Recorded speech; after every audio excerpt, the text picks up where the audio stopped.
لا إله إلا الله محمد رسول الله hidup mati kerana Allah berjuang fisabilillah. Wahai para pejuang, maralah ke hadapan, gerahkanlah tenagamu dan juga fikiran, korbankanlah hartamu sekalipun jiwa raga, berjuang membebaskan Palestin yang tercinta.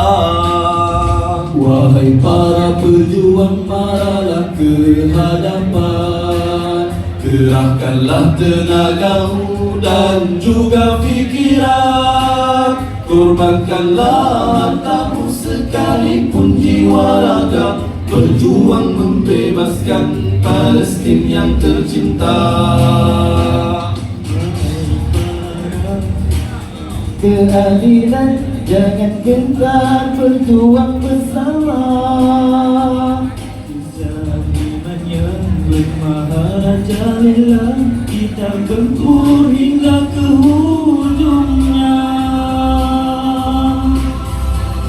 Ayo bersatu demi Palestin, bersama kita berjuang untuk Palestin. Dan kini walau diancam senjata, kerana Allah kita marah.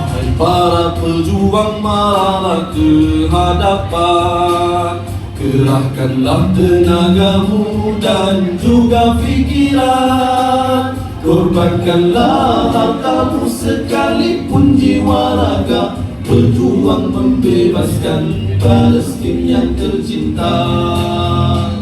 Wahai para pencinta keadilan, jangan gentar berjuang bersama.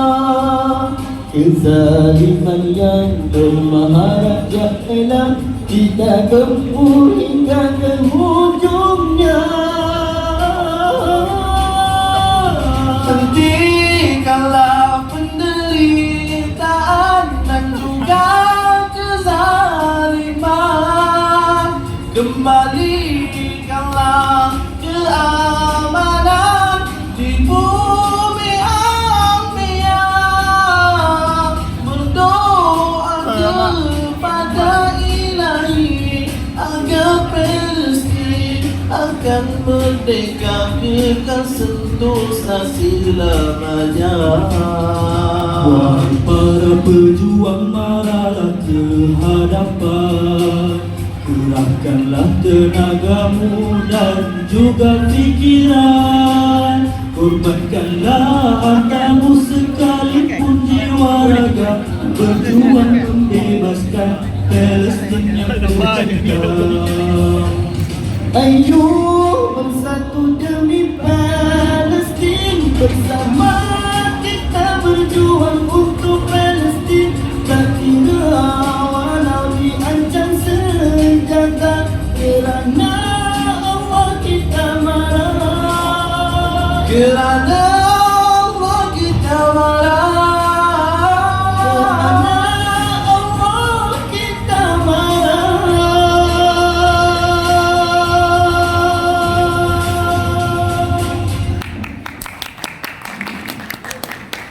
Alhamdulillah, lagu yang kedua sudah pun habis.